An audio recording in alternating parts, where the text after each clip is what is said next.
ಇಲ್ಲ ಇಲ್ಲ ನಾನು ನೀರು ಕುಡಿತೀನಿ ಅಂತ ಕೇಳಿದ್ರೆ, ಇಲ್ಲ ನಾನು ಆಸಿಡೇ ಕುಡಿತೀನಿ ಅಂತ ಹೇಳಿದ್ರೆ, ಆ ಥರದ ವಿತಂಡವಾದಿಗಳು ಇವತ್ತು ಸಮಾಜಕ್ಕೆ ಪ್ರಮುಖರಾಗ್ಬಿಟ್ಟಾಗ ಅನೇಕ ಸಲ ಅನೇಕ ರೀತಿಯ ಗಂಡಾಂತರಗಳ ಅವಾಂತರಗಳು ಬರ್ತಾವೆ ಅಂತಲೇ.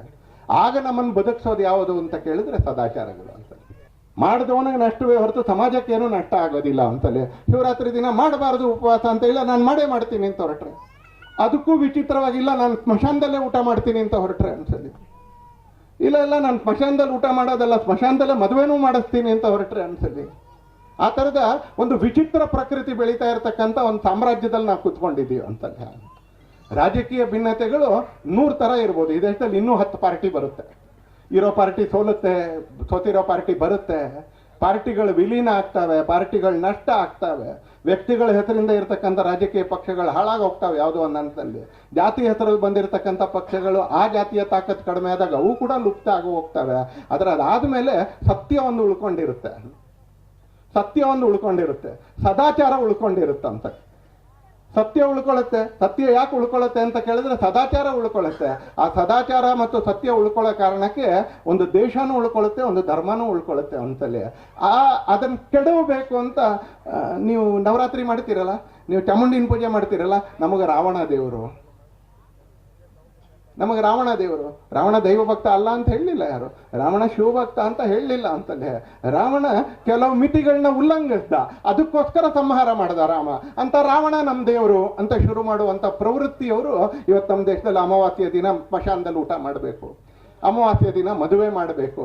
ಸಮಾಜವನ್ನು ನಂಬ್ಕೊಂಡು ಬಂದಿದೆ, ಅಮಾವಾಸ್ಯೆ ದಿನ ಒಳ್ಳೆ ಕೆಲಸ ಮಾಡಬಾರ್ದು, ದೀಪಾವಳಿ ಒಂದು ಸಂದರ್ಭದಲ್ಲಿ ಬಿಟ್ಟು ಮಾಡ್ಕೊಂಡು ಒಟ್ಟಿಗೆ ಹೋಗೋ ಸಮಾಜದಲ್ಲಿ. ಇಲ್ಲ ಇಲ್ಲ ನಾನು ನೀರು ಕುಡಿತೀನಿ ಅಂತ ಕೇಳಿದ್ರೆ, ಇಲ್ಲ ನಾನು ಆಸಿಡೇ ಕುಡಿತೀನಿ ಅಂತ ಹೇಳಿದ್ರೆ, ಆ ಥರದ ವಿತಂಡವಾದಿಗಳು ಇವತ್ತು ಸಮಾಜಕ್ಕೆ ಪ್ರಮುಖರಾಗ್ಬಿಟ್ಟಾಗ ಅನೇಕ ಸಲ ಅನೇಕ ರೀತಿಯ ಗಂಡಾಂತರಗಳ ಅವಾಂತರಗಳು ಬರ್ತಾವೆ ಅಂತಲೇ. ಆಗ ನಮ್ಮನ್ನು ಬದುಕಿಸೋದು ಯಾವುದು ಅಂತ ಕೇಳಿದ್ರೆ ಸದಾಚಾರಗಳು ಅಂತ. ಅಂಡರ್ ಎನಿ ಸರ್ಕಮ್ಸ್ಟಾನ್ಸಸ್ ಇವತ್ತು ಸ್ವಾಮೀಜಿಗಳು ಇಲ್ಲಿದ್ದಾರೆ. ಸ್ವಾಮೀಜಿಗಳು ನಮ್ಮ ಸಂಪ್ರದಾಯಕ್ಕೆ ಸೇರಿದವರಲ್ಲ, ವಾಲ್ಮೀಕಿ ಗುರುಪೀಠದ ಸ್ವಾಮೀಜಿಗಳೆಲ್ಲ ಬಂದಿರೋದು, ಇದರ ನಮ್ಮ ಗದಗಿನ ಶಿವಾನಂದ ಬೃಹನ್ ಮಠದ ಸ್ವಾಮೀಜಿಗಳಿರೋದು.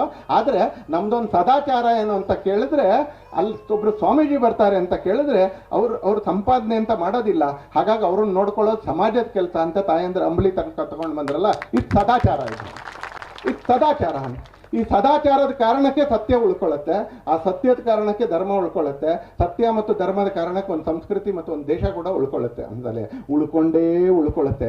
ರಾಜಕೀಯ ನಷ್ಟ ಆಗ್ಬೋದು, ಆದರೆ ಸದಾಚಾರ ನಷ್ಟ ಆಗಲ್ಲ ನಮ್ಮ ದೇಶದಲ್ಲಿ, ಸತ್ಯ ನಷ್ಟ ಆಗಲ್ಲ, ಧರ್ಮ ನಷ್ಟ ಆಗಲ್ಲ, ಸಂಸ್ಕೃತಿ ನಷ್ಟ ಆಗಲ್ಲ. ಯಾಕಂದ್ರೆ ಇದನ್ನ ನಷ್ಟ ಮಾಡಬೇಕು ಅಂತ ಬಹಳ ಮುಂಚೆನಿಂದ ಕೌರವರು ರಾಮಣ್ಣರಿಂದ ಹಿಡಿದು ಇವತ್ತಿನವರೆಗೆ ಅನೇಕ ಜನ ಪ್ರಯತ್ನ ಪಡ್ತಾ ಇದ್ದಾರೆ. ಅವ್ರಿಗೆ ಬೇರೆ ಬೇರೆ ಸಂದರ್ಭದಲ್ಲಿ ಬೇರೆ ಬೇರೆ ಹೆಸರಿಟ್ರು. ಕೆಲವು ಸಲ ನಾಸ್ತಿಕರು ಅಂತ ಇಟ್ರು, ಇನ್ನು ಕೆಲವು ಸಲ ಇನ್ನೇನು ಅಂತ ಇಟ್ರು. ಈಗ ಅವ್ರಿಗೆ ಇಂಗ್ಲೀಷ್ನಲ್ಲಿ, ಅದಕ್ಕೆ ಕನ್ನಡದಲ್ಲಿ ಶಬ್ದ ಇಲ್ಲ, ಯಾಕಂದ್ರೆ ಅದು ನಮ್ಮ ದೇಶದ ಕಲ್ಪನೆಯಲ್ಲ ಈ ವಿತಂಡವಾದ ಅನ್ನೋದು. ನಾನು ಚಾಮುಂಡಿ ಪೂಜೆ ಮಾಡ್ತೀನಿ, ದೇವಿ ಪೂಜೆ ಮಾಡ್ತೀನಿ ಅಂದರೆ, ಇಲ್ಲ ನಾನು ರಾವಣನ ಪೂಜೆ ಮಾಡ್ತೀನಿ ಅನ್ನೋರಿಗೆ ನಮ್ಮ ದೇಶದಲ್ಲಿ ಇನ್ನೂ ಶಬ್ದ ಹುಟ್ಟಿಲ್ಲ. ಯಾಕಂದ್ರೆ ನಮ್ಮ ದೇಶಕ್ಕೆ ಸ್ವಲ್ಪ ವಿಚಿತ್ರ ಇದು, ಈ ಭಾವನೆನೇ ಸ್ವಲ್ಪ ವಿಚಿತ್ರ ಅಂತಲೇ. ಇಂಗ್ಲೀಷಲ್ಲಿ ಇಂಥವ್ರಿಗೆ ಓಕಿಸ್ಟ್ಗಳಂತ ಕರೀತಾರೆ, WOKEIST, ಓಕಿಸ್ಟ್ಗಳಂತ ಕರೀತಾರೆ. ನೀವು ಹಿಂಗೆ ಪ್ರದಕ್ಷಿಣೆ ಮಾಡ್ತೀನಿ ಅಂತ ಹೇಳಿದ್ರೆ, ಇಲ್ಲ ನಾನು ಉಲ್ಟಾ ಪ್ರದಕ್ಷಿಣೆ ಮಾಡ್ತೀನಿ. ಇಂಥವ್ರಿಗೆ ಇನ್ನೂ ಕನ್ನಡದಲ್ಲಿ ಮತ್ತು ಹಿಂದಿಯಲ್ಲಿ ಶಬ್ದ ಬಂದಿಲ್ಲ, ಇಂಥವ್ರನ್ನ ಓಕಿಸ್ಟ್ಗಳು ಅಂತ ಕರೀತಾರೆ ಅಂತಲೇ. ಅಂಥವರ ಸಂಖ್ಯೆ ಮತ್ತು ಅಂಥವರ ಪ್ರಾಬಲ್ಯತೆ ಜಾಸ್ತಿ ಆಗ್ತಾ ಇರತಕ್ಕಂಥ ದಿನಗಳಲ್ಲಿ ಇವತ್ತು ಗುರು ತಪೋವನ ಇವತ್ತಿಲ್ಲಿ ಉದ್ಘಾಟನೆ ಆಗಿದೆ ಅಂತಲೇ. ಇದು ಸಮಾಜಕ್ಕೆ ಅರ್ಪಣೆ ಆಗಿದೆ. ಇದೊಂದು ತಂಗಾಳಿ ಇದು ಅಂತ, ಇದೊಂದು ಬಿರುಗಾಳಿ ಅಲ್ಲ. ಇವತ್ತು ಸಮಾಜಕ್ಕೆ ವಿರೋಧವಾಗಿ, ಸದಾಚಾರಕ್ಕೆ ವಿರೋಧವಾಗಿ, ಧರ್ಮಕ್ಕೆ ವಿರೋಧವಾಗಿ, ದೇಶಕ್ಕೆ ವಿರೋಧವಾಗಿ ಇವತ್ತು ಬೀಸ್ತಾ ಇರತಕ್ಕಂಥ ಬಿರುಗಾಳಿಯ ಎದುರುಗಡೆ ಇದೊಂದು ತಂಗಾಳಿ ಇದು. ಅದರ ನೆನ್ಪಿಟ್ಕೊಳ್ಬೇಕು, ಬಿರುಗಾಳಿಗೆ ಅಂತ್ಯ ಇದೆ, ತಂಗಾಳಿಗೆ ಎಂದೂ ಕೂಡ ಅಂತ್ಯ ಇಲ್ಲ. ತಂಗಾಳಿ ದಿನಾ ಸುಳಿತಾ ಇರುತ್ತೆ, ಬಿರುಗಾಳಿ ಒಂದಿನನೋ 2 ದಿನ ಸುಳಿದು ಹೊಟ್ಟೋಗುತ್ತೆ. ಅದೊಂದು ಸ್ವಲ್ಪ ನಷ್ಟ ಮಾಡ್ಬೋದು, ಆದರೆ ಸಮಾಜ ಅದನ್ನು ಕಟ್ಕೊಳ್ಳುತ್ತೆ ಅಂತಲೇ. ನಾನು ಈ ಉಳಿಗಾಲ ಇಲ್ಲ ಅನ್ನೋದನ್ನು ನಾನು ರಾಜಕೀಯದ ಮಾತಿನಲ್ಲಿ ಹೇಳ್ತಾ ಇಲ್ಲ, ನನ್ನ ಭಾವನೆ ಮತ್ತು ನಂಬಿಕೆಯ ಮಾತಲ್ಲಿ ಹೇಳ್ತಾ ಇದ್ದೀನಿ. ಈ ಥರದ ಯಾವುದು ವಿತಂಡವಾದಗಳು ನಮ್ಮ ಸಮಾಜದಲ್ಲಿ ಉಳಿಯೋದಿಲ್ಲ ಅಂತ. ನಮ್ಮ ರಕ್ತದಲ್ಲಿ ಇರ್ತಕ್ಕಂಥದ್ದು, ನಮ್ಮ DNA ಇರ್ತಕ್ಕಂಥದ್ದು ಅದೇ ಥರದ ಸಂಗತಿಗಳು. ಅದರದ್ದೇ ವಾರಸುದಾರಿಕೆಯ ಜೊತೆಗೆ ಅದರದ್ದೇ ಮುಂದುವರಿಬೇಕಾಗಿರ್ತಕ್ಕಂಥ ಒಂದು ದೀಪದ ರೀತಿಯಲ್ಲಿ ಇವತ್ತು ಗುರು ತಪೋವನ ಕೂಡ ಪೂಜ್ಯ ಸದಾಶಿವಾನಂದ ಸ್ವಾಮೀಜಿಗಳ ನೇತೃತ್ವದಲ್ಲಿ, ಅವರ ಸಾರಥ್ಯದಲ್ಲಿ ಇವತ್ತಿದು ಸಮಾಜಕ್ಕೆ ಅರ್ಪಣೆ ಆಗ್ತಾ ಇದೆ. ಇವತ್ತು ಭಾಳ ಸಣ್ಣದು, ಆದರೆ ಒಂದು ಮಾತ್ರ ನನ್ನ ನಂಬಿಕೆಯಿಂದ, ಅವ್ರ ಬಗೆಗಿನ ನಂಬಿಕೆಯಿಂದ ಹೇಳ್ತೀನಿ, ಅವ್ರ ಹತ್ತಿರದಿಂದ ನೋಡಿರೋದ್ರಿಂದ, ಅವ್ರ ಸಂಕಲ್ಪ ಶಕ್ತಿ ಆಧಾರದ ಮೇಲೆ ನಾನು ಹೇಳ್ತೀನಿ ಅಂತಲೇ. ಗಂಗೆ ಕೂಡ ಹುಟ್ಟುವಾಗ ಭಾಳ ಹನಿಗಳಷ್ಟೇ ಅಂದೆ, ನೀವು ಗಂಗೋತ್ರಿಗೆ ಹೋಗಿದ್ರೆ, ಅಕಸ್ಮಾತ್ ಗಂಗೋತ್ರಿಗೆ ಹೋಗಲಿಲ್ಲ ಅಂತ ಹೇಳಿದ್ರೆ, ಇಲ್ಲೇ ಹೇಮಾವತಿ ನದಿ ಹುಟ್ಟೋ ಜಾಗ ಇದೆ ಅಂತಾನೆ. ಧರ್ಮಸ್ಥಳದಿಂದ ಮೇಲೆ ಮೂಡಿಗೆರೆಯಿಂದ ಮುಂದೆ ಹೇಮಾವತಿ ನದಿ ಹುಟ್ಟೋ ಜಾಗ ಇದೆ. ಅಕಸ್ಮಾತ್ ನದಿ ಹುಟ್ಟೋ ಜಾಗ ನೋಡಿಲ್ಲ ಅಂತ ಹೇಳಿದ್ರೆ, ಮುಂದಿನದಲ್ಲಿ ಧರ್ಮಸ್ಥಳಕ್ಕೆ ಹೋಗುವಾಗ ಆ ಹೇಮಾವತಿ ನದಿ ಹುಟ್ಟುತ್ತಾ ಇರ್ತಕ್ಕಂಥ ಜಾಗ ಒಂದ್ಸಲಿ ನೋಡ್ಕೊಂಡು ಬನ್ನಿ. ಆ ಹೇಮಾವತಿ ನದಿ ಹುಟ್ಟತಕ್ಕಂಥ ಜಾಗ ಅದು ಬರೀ ಹನಿ ನೀರುಗಳು, ಟಕ್ ಟಕ್ ಟಕ್ ಟಕ್ ಅಂತ ಶಬ್ದ ಕೇಳಿಸುತ್ತೆ. ಅದೊಂದು ಹರಿವು ಕೂಡ ಅಲ್ಲ. ಗಂಗೆ ಹುಟ್ಟತಕ್ಕಂಥ ಜಾಗದಲ್ಲೂ ಹಾಗೆ ಅದೊಂದು ಹರಿವಲ್ಲ, ಅದು ಕೇವಲ ಬಿಂದುಗಳು.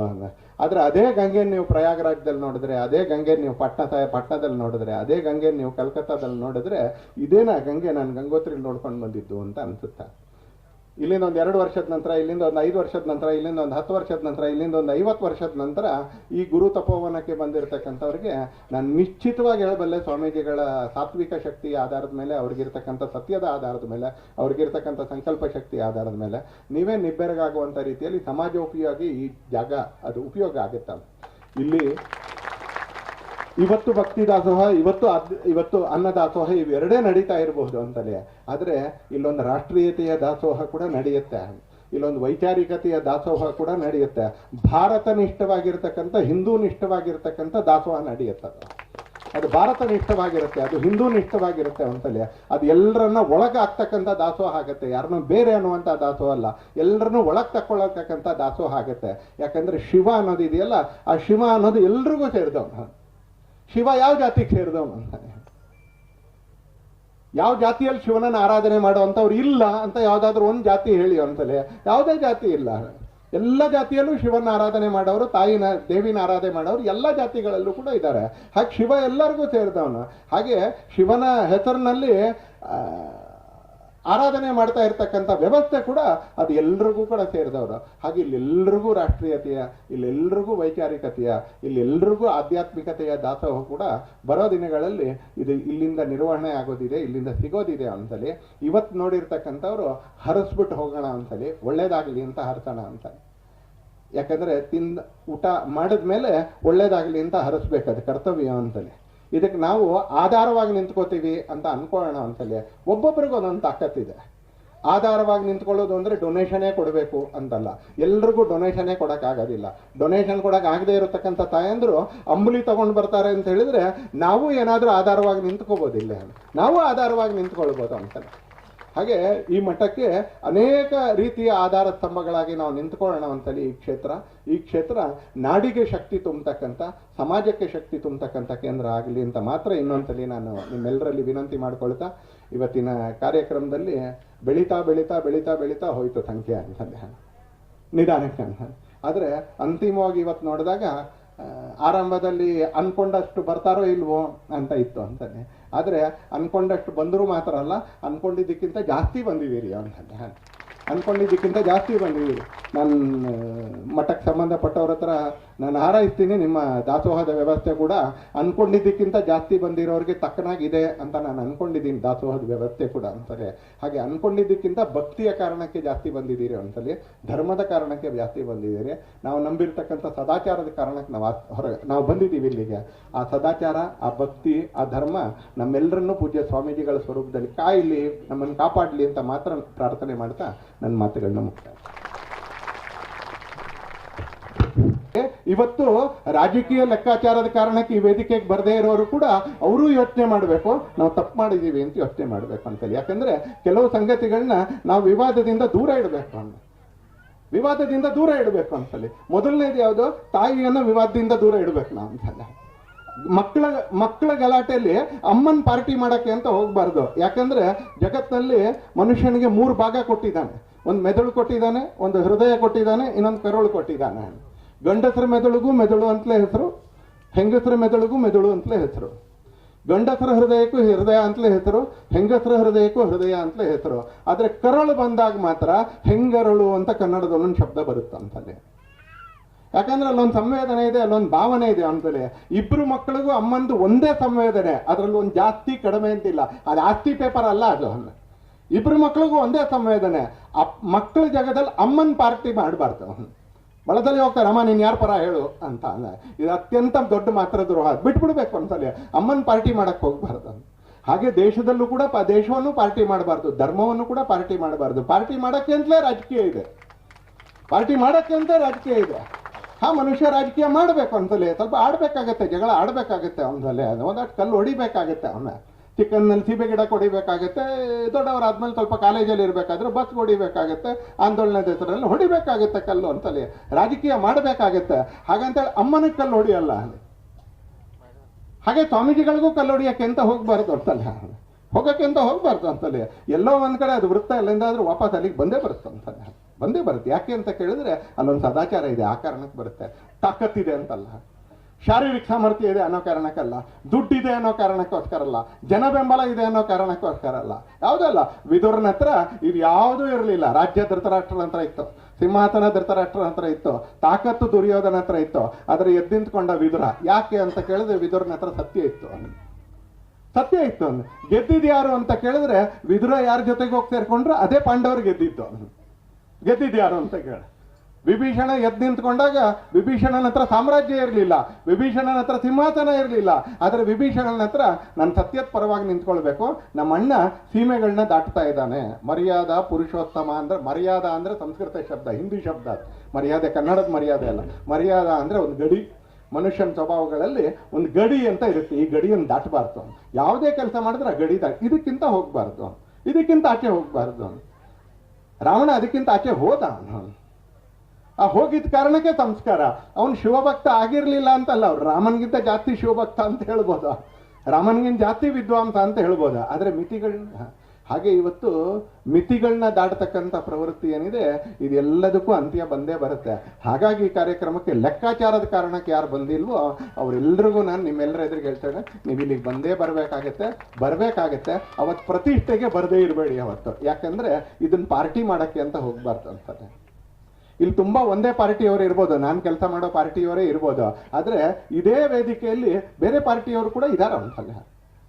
ಅವ್ರಿಗೆ ಮುಜುಗರ ಮಾಡುವಂತ ಯಾವ ಕೆಲಸನೂ ನಾವು ಮಾಡಕ್ ಸಾಧ್ಯ ಇಲ್ಲ. ರಾಜ್ಯ ಅಧ್ಯಕ್ಷರಲ್ಲಿ ನಿಂತ್ಕೊಂಡಿದ್ದಾರೆ ಬಂದು ಅಂತ ಕೇಳಿದ್ರೆ ಅವ್ರು ಬಿಜೆಪಿ ಭಾಷಣ ಮಾಡಕ್ ಆಗೋದಿಲ್ಲ. ಯಾಕಂದ್ರೆ ಇಲ್ಲಿರ್ತಕ್ಕಂಥ ಬೇರೆ ರಾಜಕೀಯ ಪಕ್ಷದವ್ರಿಗೆ ಮುಜುಗರ ಆಗ್ಬಾರ್ದು. ಇದು ನನಗಿರೋ ಮಿತಿ ಅನ್ನು ಹಾಗೆ ಆ ಲೆಕ್ಕಾಚಾರಗಳನ್ನ ಕೂಡ ಬಿಟ್ಟು ಇಲ್ಲಿಗೆ ನಾವು ಬರಬೇಕಾಗಿರುವಂತ ಸನ್ನಿವೇಶ ಬಂದಾಗ ಆಗ ಪ್ರತಿಷ್ಠೆ ಮಾಡಕ್ಕೆ ಅಂತ ಹೋಗ್ಬೇಡಿ. ಯಾಕಂದ್ರೆ ಆಗ ನಷ್ಟ ನಿಮ್ಗೆ ವೈಯಕ್ತಿಕವಾಗಿ ಆಗುತ್ತೆ ಅಂತಲ್ಲ, ನಿಮಗೆ ನಷ್ಟ ವೈಯಕ್ತಿಕವಾಗಿ ಆಗುತ್ತೆ. ಹಾಗೆ ಇವತ್ತು ಅನೇಕ ಜನ ಹೆದರಿನೂ ಬರದೇ ಇರ್ಬೋದು ಅಂತಲ್ಲೇ. ಕೆಲವರು ನಿಧಾನಕ್ಕೆ ಎಷ್ಟು ಜನ ಹೋಗ್ತಾರಪ್ಪ ಅಂತ ನೋಡಿ ಆಮೇಲೆ ಕೆಲವರು ಬಂದವರು ಇರ್ಬೋದು, ಸಭೆಯಲ್ಲಿ ಈಗ ಬಂದು ಕೂತಿರೋರು ಅಂತಲೇ. ಬರೋದೋ ಬೇಡವೋ ಕಾಯ್ತಾ ಇದ್ರಂತೆ. ರಾಮರಾವಣರು ಯುದ್ಧ ನಡಿಬೇಕಾದ್ರೆ ಮೇಲ್ಗಡೆ ದೇವತೆಗಳು ದೇವ್ರು ಯಾವಾಗಲೂ ಸತ್ಯದ ಪರ ಇದ್ದೇ ಇರ್ತಾನೆ, ಅವ್ನು ಮೊದಲೇ ಸಂಕಲ್ಪ ಮಾಡಿರ್ತಾನೆ. ದೇವತೆಗಳು ಹಂಗಲ್ಲ, ಅವ್ರು ಕಾಯ್ತಾ ಇದ್ರಂತ. ರಾಮನ ಈ ಜೈ ಮಾತ್ರ ಅಂತಿದ್ರಂತೆ. ರಾಮನಿಗೂ ಅಂತ ಇರಲಿಲ್ಲ, ರಾವಣನಿಗೂ ಅಂತ ಇರಲಿಲ್ಲ. ಯಾರು ಗೆಲ್ತಾರ ಗೊತ್ತು, ಹೂ ಹಿಡ್ಕೊಂಡು ಕಾಯ್ತಿದ್ರಂತ. ಯಾರು ಗೆದ್ರು ಅವ್ರಿಗೆ ಪುಷ್ಪಾರ್ಚನೆ ಮಾಡೋಣ. ಕಡೆಗೆ ರಾಮ ಗೆದ್ದ, ಈಗ ರಾಮ ಜೈ ಅಂತ ಹೇಳಿದ್ರು. ಹಾಗೂ ಕೆಲವರು ಇರ್ಬೋದು, ಎಷ್ಟು ಗಾಡಿ ನಮ್ಮ ಮನೆ ಮುಂದೆ ಹೋಗುತ್ತೆ ಅಂತ ನೋಡ್ಬಿಟ್ಟು ಆಮೇಲೆ ಭಾಳ ಜನ ಬಂದಿದ್ದಾರೆ ನಾನು ಹೋಗೋಣ ಅಂತ ಹೋದವರು ಕೆಲವರು ಇರ್ಬೋದು ಅಂತಲೇ. ಆದರೆ ಏನೂ ಮಾಡದೇ ಇರೋದಕ್ಕಿಂತ ಅಷ್ಟು ಮಾಡಿರೋರು ಭಾಳ ಲಾಭದಾಯಿ, ಅವ್ರು ಬಟ್ ಪುಣ್ಯಾತ್ಮರ ಅಂತಲೇ. ಆದರೆ ಹೆದರಿ ಬರದೇ ಇರೋರಿಗೂ ಹೇಳಿ ಅಂತಲೇ, ಇಲ್ಲಿ ಹೆದರಕ್ಕೆ ಯಾವುದೇ ಕಾರಣ ಇಲ್ಲ ಅಂತಲೇ. ಯಾಕಂದ್ರೆ ಇಲ್ಲೊಂದು ಪಕ್ಷನೇ ಇಲ್ಲ ಅಂದ್ರೆ, ರಾಜಕೀಯ ಪಕ್ಷ ಅಲ್ಲ, ಇಲ್ಲೊಂದು ಯಾವುದೇ ಪಾರ್ಟಿ ಅಂತಲೇ ಇಲ್ಲ ಅಂದ್ರೆ. ಇಲ್ಲೊಂದು ಸತ್ಯ ಇರೋದು, ಇಲ್ಲೊಂದು ಸದಾಚಾರ ಇರೋದು, ಇಲ್ಲೊಂದು ಸಂಸ್ಕೃತಿ ಇರತಕ್ಕಂಥದ್ದು. ಅದನ್ನೇ ಪೂಜ್ಯ ಸ್ವಾಮಿಗಳು ವಚನ ದರ್ಶನದಲ್ಲಿ ವ್ಯಕ್ತಪಡಿಸುವಂತ ಕೆಲಸ ಮಾಡಿದ್ರು ಅಂತಲ್ಲ, ಅದನ್ನೇ ವ್ಯಕ್ತಪಡಿಸುವಂತ ಕೆಲಸ ಮಾಡಿದ್ರು. ಅದನ್ನೂ ವಿವಾದ ಮಾಡೋದು ಸುಲಭ ಇತ್ತು. ಯಾಕಂದ್ರೆ ನಂಬಿದ ಪರಂಪರೆಯನ್ನೇ ವಿವಾದ ಮಾಡಿದವರಿಗೆ ಆ ಪರಂಪರೆಯ ಬಗೆಗಿನ ಪುಸ್ತಕವನ್ನು ವಿವಾದ ಮಾಡೋದು ಬಹಳ ಸುಲಭದ ಕೆಲಸ. ನಂಬಿದ ಪರಂಪರೆಯನ್ನೇ, ಸಮಾಜವನ್ನೇ ವಿವಾದಕ್ಕೆ ಒಳಗೆ ಮಾಡಿದವರು ಆ ಸಮಾಜದ ಸ್ವಾಮೀಜಿಗಳನ್ನ ವಿವಾದಕ್ಕೆ ಒಳ ಮಾಡೋದು ತುಂಬಾ ಸುಲಭ ಅನ್ಸಲಿ. ಅವ್ರ ಸಂಸ್ಥಾನಗಳನ್ನ ವಿವಾದಕ್ಕೆ ಒಳ ಮಾಡೋದು ಅದು ಸುಲಭ ಅನ್ಸಲಿ. ಆದರೆ ನಾನು ಹೇಳಲಿಕ್ಕೆ ಅಂತ ಬಯಸ್ತೀನಿ, ಯಾವುದೇ ರೋಷದಿಂದೂ ಅಲ್ಲ, ಆಕ್ರೋಶದಿಂದಲೂ ಅಲ್ಲ, ಯಾವುದೊಂದಲ್ಲ. ಆದರೆ ಈ ಸಮಾಜವನ್ನು ಬಹಳ ಹತ್ತಿರದಿಂದ ನೋಡ್ತಾ ಇರ್ತಕ್ಕಂಥ ವ್ಯಕ್ತಿಯಾಗಿ ನಾನು ಬರ್ತೀನಿ ಅಂತಲೇ. ಇಂಥರ ಸಂದರ್ಭದಲ್ಲಿ, ವಿಶೇಷವಾಗಿ ಪ್ರಜಾಪ್ರಭುತ್ವದಲ್ಲಿ, ಹಾಗೆ ನಮ್ಮ ದೇಶದಲ್ಲಿ, ನಮ್ಮ ಸಂಸ್ಕೃತಿಯಲ್ಲಿ ಈ ಥರದ್ದು ಯಾವುದು ಕೂಡ ತುಂಬ ದಿನ ನಡೆಯೋದಿಲ್ಲ ಅಂತಲೇ. ಯಾಕಂದರೆ ಈ ದೇಶ ಸತ್ಯದ ಜೊತೆಗೆ, ರಾಷ್ಟ್ರೀಯತೆಯ ಜೊತೆಗೆ, ಸಂಸ್ಕೃತಿಯ ಜೊತೆಗೆ ನಿಂತ್ಕೊಂಡಿರ್ತಕ್ಕಂಥ ದೇಶ. ಇದು ದ್ವೇಷದ ಆಧಾರದ ಮೇಲೆ, ವಿತಂಡವಾದದ ಆಧಾರದ ಮೇಲೆ, ಇದು ಯಾವುದೋ ಆಕ್ರೋಶದ ಆಧಾರದ ಮೇಲೆ ಯಾವಾಗಲೂ ನಾವು ಸಮಾಜವನ್ನು ಕಟ್ಟಲಿಲ್ಲ. ಅಕಸ್ಮಾತ್ ನಾವು ಆ ಥರದ ಸಮಾಜ ಕಟ್ಟೋದಾಗಿದ್ರೆ ಪೂಜ್ಯ ಸಿದ್ದೇಶ್ವರ ಸ್ವಾಮಿಗಳ ಥರದ ವ್ಯಕ್ತಿತ್ವಕ್ಕೆ ಈ ದೇಶದಲ್ಲಿ, ಈ ನಾಡಿನಲ್ಲಿ ಸಿಗ್ತಾ ಇರತಕ್ಕಂಥ ಪೂಜ್ಯತೆ ಸಿಗ್ತಾನೇ ಇರಲಿಲ್ಲ. ಯಾಕಂದ್ರೆ ಅವ್ರ ಹತ್ರ ಇದು ಯಾವುದೂ ಸಿಗ್ತಾ ಇರಲಿಲ್ಲ. ಅವ್ರ ಹತ್ರ ದ್ವೇಷ ಸಿಗ್ತಾ ಇರಲಿಲ್ಲ, ಅವ್ರ ಹತ್ರ ತಾಕತ್ ಸಿಗ್ತಾ ಇರಲಿಲ್ಲ, ಏನಿಲ್ಲ. ಅವ್ರ ಹತ್ರ ಸಿಗ್ತಾ ಇದ್ದಿದ್ದೇನು ನೆಮ್ಮದಿ, ಅವ್ರ ಹತ್ರ ಸಿಗ್ತಾ ಇದ್ದಿದ್ದು ಶಾಂತಿ, ಅವ್ರ ಹತ್ರ ಸಿಗ್ತಾ ಇದ್ದಿದ್ದೇನು ಮಿತಿಗಳು ಸಿಗ್ತಾ ಇತ್ತು. ಅವ್ರು ಪೂಜ್ಯರಾಗಿ